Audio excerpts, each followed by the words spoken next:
If you run a lesson program and every month feels like long days, tired voice, busy arena, and you still flinch when you open the banking app, there's a good chance your riders are getting a better deal than you are. Today, I want to show you how to raise lesson rates without losing your best riders. If you're a riding instructor or lesson barn owner who has a full schedule or wait list, hasn't raised rates in way too long, feels sick thinking about bumping prices, this is for you. I'm Curtis Andriotti. I help horse business owners add real profit without adding more horses or more hours.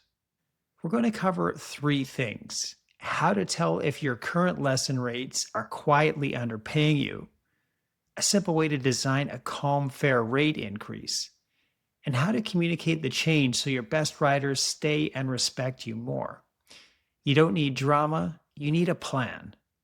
Quick story: I worked with a lesson barn owner who was charging $50 a lesson. She was booked solid. Kids loved her, parents referred friends. We sat down and did the math. 60 minutes of riding, 15 to 20 minutes of free tacking, untacking parent conversations, time planning lessons, scheduling, rescheduling, horse wear and tear, tack insurance, arena lights. When we spread all of that out, her real hourly rate after costs was about $12. She'd created the perfect system for everyone except herself. And when I suggested raising rates, she said, "What you might be thinking. If I go up, they'll leave. They'll say I'm greedy, I'll lose the good ones." So we raised her rates anyway. And here's what actually happened: the chronic late payers and constant discounters disappeared. Her best riders stayed. Many said, "Honestly, I'm surprised you weren't already here." She freed up a few slots and made more with fewer hours. That's what I want for you. Here's the trap most lesson programs fall into. You set your rates years ago based on what others charge. Costs quietly went up: hay, fuel, rent, insurance, but your lesson price didn't. You keep telling yourself, "I'll raise rates next year when things calm down." Meanwhile, your best riders are progressing. Their parents trust you. You're quietly resenting your own business. Staying cheap doesn't protect them, it just drains you. The question isn't, can I raise rates? It's, how do I raise rates in a way that feels fair and clear for everyone? Your riders don't just buy saddle time, they're buying safety, progress, your eye, a reliable slot in their week. We're not going to randomly throw a new number at them. We're going to quantify your real value and cost. Decide on a clear new structure. Communicate it calmly with notice and options. Grab a pen, a time per lesson.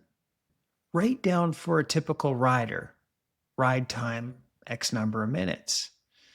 Tacking, untacking, chit chat, put those minutes in. Admin per lesson, text scheduling, parent updates, X number of minutes. Add them. Total time per lesson, put the number of minutes. Now, your target hourly rate. Ask yourself honestly, if someone hired me as a trainer, what would feel like a fair hourly rate for my skill and responsibility? Write it. How much per hour? Now, your target lesson price. Total minutes divided by 60 times your target hourly rate. That's what one lesson should cost just for your time, before horse and arena costs. If your current price is far below that, you found your first problem. Instead of one flat rate for everyone, create three simple pieces: a standard lesson rate, what new riders pay; a package rate, a slight discount for committing to a month or a term; a legacy rate plan for current best riders, short-term bridge, it's not forever. For example, just to see the structure: current, paying $50 per lesson; truly needed, $75. So the new structure: $80 for single lesson drop-in, $70 per lesson in a monthly package, paid monthly, 4 lessons minimum. Existing best riders move from $50 to $65 now with a 3 to 6 month notice that they'll move the standard package rate price later. The exact numbers are yours. The pattern matters. New people pay the full healthy rate. Committed riders get a small structural break, packages. Your best current riders get a respectful, time bounded transition. Here's the rough script you can adapt for an email or in person. Over the last few years, the cost of running safe, quality lessons has gone up a lot: feed, fuel, insurance, horse care, everything.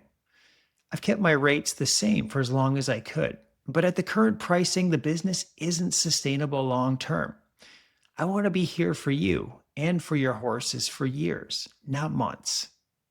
Starting certain date 30 to 60 days out, my lesson prices will be new riders, X per lesson; ongoing riders in a monthly package, X per lesson, billed monthly. Because you're one of my core riders, your rate will be moved from X to Y on a certain date, and then to the standard package rate later on, and then pick that date. If this is a stretch, talk to me. I'd rather work out a plan than have you disappear silently. My goal is to keep you serving my goal is to keep serving you well while also running a barn that can actually take care of everyone. You don't need to apologize for needing to eat. You just need to be clear, calm, and fair.